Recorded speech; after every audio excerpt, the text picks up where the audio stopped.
Welcome to Percolating Perspective, the podcast that celebrates, revitalizes, and spit-shines American culture and the Western way of life over a steaming, hot, delicious cup of coffee.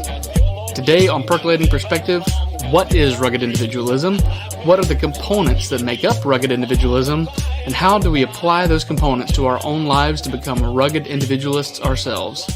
I'm your host, Gordon Michael Porter. Please like, subscribe, and hit the notification bell. Leave us a 5-star review and consider becoming a paid subscriber at patreon.com. Also check us out on Facebook and Instagram at Percolating Perspective. Now for my favorite part of the show, the drip of the day. Today's drip is my personal favorite coffee that comes to us out of Mechanicsburg, Ohio, a company called Hysteria Coffee Roasters. Hysteria is a really cool company with a great story. The man owns the farm where the coffee is grown in Nicaragua. They pay the villagers there, it's a little small village, they pay them well to help lift them up out of poverty. They then ship the coffee to Ohio to the man who owns the company, and he roasts the coffee in Mechanicsburg. Today's blend is called Nicaragua SHG Cafe Diego. This is by far the best cup of coffee I have ever tried, and it is good at just plain black. By the way, the SHG at the end of that means strictly high grown. And all that really means is that it was grown above 3,937 feet above sea level. Or, for our communist listeners, 1,200 meters. Alright, let's get into the meat of this podcast. What is rugged individualism? Rugged individualism is a distinctly American mindset and spirit that believes in several things, such as taking pride in your work, a desire to be left alone to chart your own course, and to worship God as a man sees fit. You might say rugged individualism is the very soul of America. It's what drove the pioneers and the cowboys out west. It's what drove the pilgrims to Plymouth Rock. It's what drove our founders to the Declaration of Independence. Today, it's what drives someone like Elon Musk to embark on some missions that, honestly, most men believed impossible just 10 short years ago. One component we're really going to focus on today is a concept and a virtue called nonconformity. Now, on its face, nonconformity has some very negative connotations, even some anarchist undertones, particularly in the postmodern era we live in today, and even more specifically in the last 2 to 3 years during the COVID pandemic. To define our terms here, nonconformance is simply not conforming yourself to a standard that you believe to be incorrect. This can be religious, social, governmental. It absolutely has a place in civil society, but it can be very dangerous as man's nature is to take the path of least resistance or an easy way out. Nonconformance is actually one of the many American virtues that we derive from Christianity. Christ really was the author, with a capital A, of nonconformity. The political and spiritual leaders of the day, the Sanhedrin, what comprised the Sanhedrin was the Sadducees, the Pharisees, and the scribes. They tried to force him to comply with their standards and force him to fall in line. As we know, he held to the truth, and being God, he defines truth, but he held to that truth even to his death, and thankfully for us, his resurrection. A few minutes ago, I mentioned that the rugged individualism is what drove the pilgrims to Plymouth Rock. The man who led the pilgrims from England out of persecution from the Anglican church leader King James I was named William Bradford.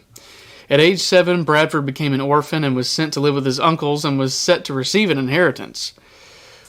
Bradford began studying his Bible, and at 12 years old, actually, is whenever he started studying that. And just a side note here, the King James Version was not even translated yet at this point.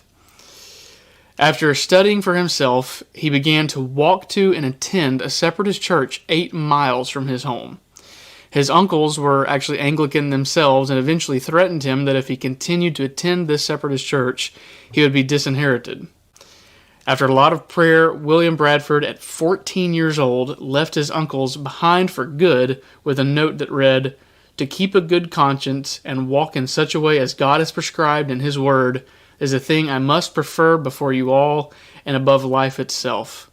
I am not only willing to be part with everything that is dear to me in this world for this cause, but I am also thankful God has given me a heart to do and will accept me to suffer for Him." This brave act of rugged individualism, and more specifically nonconformity, is what would birth our nation. Just 16 years later, at 30 years old, in 1620, Bradford led the Pilgrims across the Atlantic in search for a new world, where he and his fellow separatists could worship God as they saw fit. Upon landing at Plymouth Rock, what would become the God-fearing United States was born. Now, fast forward almost exactly 200 years, we meet a man that you've probably heard of before, Davy Crockett. Crockett is one of the most renowned frontiersmen from our nation's history. At 12 years old, Davy Crockett was actually sold into indentured servitude for a time to help pay for his father's debt. His father had accrued some debt. His family came from immigrants, and they were a poorer family. And so to help pay off some debt, his father actually sold him into indentured servitude, and after a period of time, he was released. You might remember Davy Crockett was famously killed at the Alamo. He left his home and headed to Texas to help the then Republic of Texas in their fight for freedom against the Mexican army. If you haven't seen the movie The Ballad of Davy Crockett, it's an old Disney movie. I think it's from the 60s. It's a little hokey. It is 1960s Disney, but compared to their movies today, it is a masterpiece. It's a great movie. It's actually on Disney+, so take a look at that. But several years prior to the Alamo, Davy Crockett ran for Congress and served under the administration of Andrew Jackson. As we all know, Andrew Jackson was no friend to the American Indian and was actually directly responsible for the Trail of Tears. Davy Crockett was not that man. He was a friend of the American Indian and actually fought for civil rights and equal representation in government.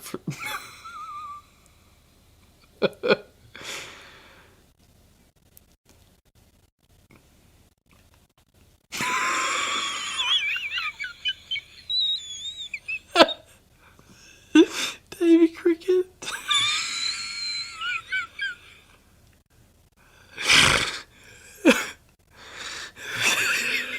Oh my gosh. Stop laughing.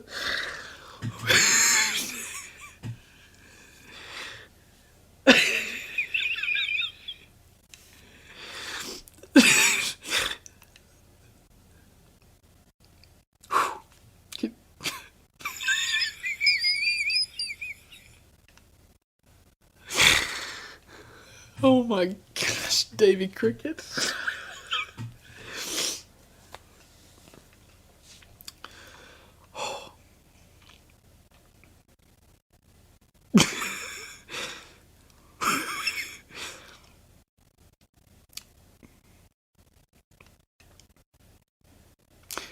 Davy Cricket.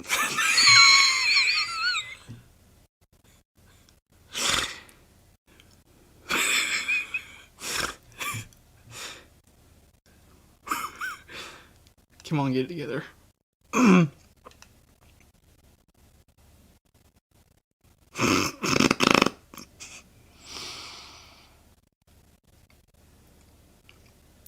Davy Crockett was not that man.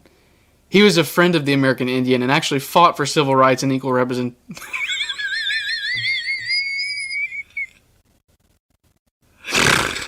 Oh my gosh.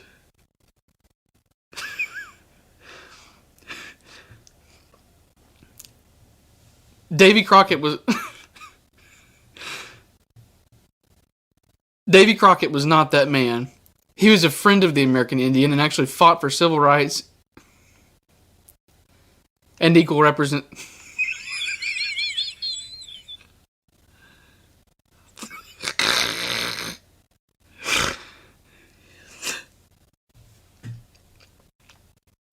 Davy Crockett was not that man. He was Davy Crockett.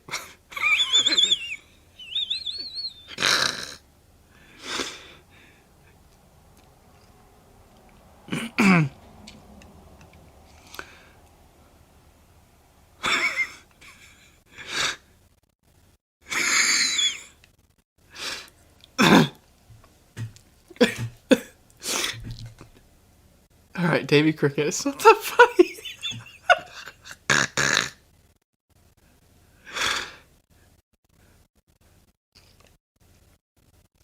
Davy Crockett was not that man. He was a friend of the American Indian and actually fought for civil rights and equal representation.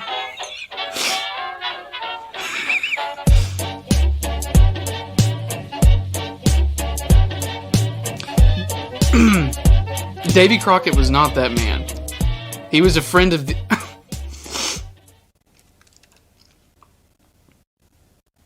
Davy Crockett was not that man. He was a friend of the American Indian and actually fought for civil rights and equal representation in government for the American Indian. Crockett said this of his time in Congress: "It was expected of me to bow to the name of Andrew Jackson, even at the expense of my own consciences and judgment. Such a thing was new to me and a total stranger to my principles." Crockett in every way, shape, and form was a nonconformist, a rugged individualist, and someone we should aspire to be, and somebody I want to grow up to be. One final example of this uniquely American virtue is a patriot from the American Revolution, Nathan Hale. Hale was a soldier in the Continental Army under George Washington. The Continental Army at this time was suffering defeat after defeat and really needed to get a leg up on the British. Nathan Hale volunteered to be a spy, cross enemy lines in New York City, and gather intel. He disguised himself as a Dutch schoolteacher looking for work and made his way into New York City. Now, unfortunately, he did take his actual teaching certificate with him with his actual name on it, and subsequently was very quickly found out and was hung for espionage. I'm pretty sure day one of spy school, they tell you not to take documentation with your real name on it. But nevertheless, it didn't work out real well for him, unfortunately. But before his hanging, he gave us a quote that we probably know better than any other from the American Revolution. He said, "I only regret that I have but one life to lose for my country." We often remember Nathan Hale as a man of full years, perhaps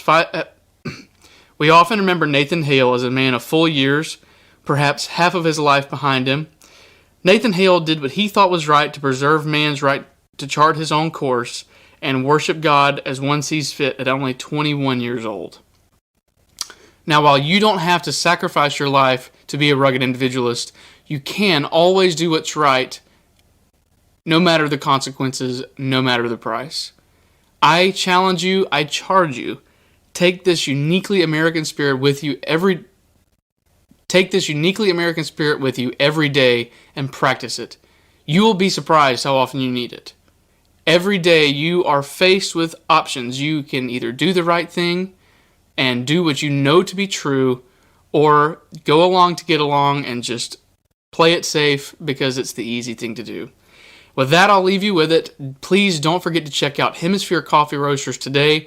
Like and subscribe our podcast, as well as leave a 5-star review. Until next week, I'm your fellow rugged individualist, Gordon Michael Porter. God bless America. Have a great week.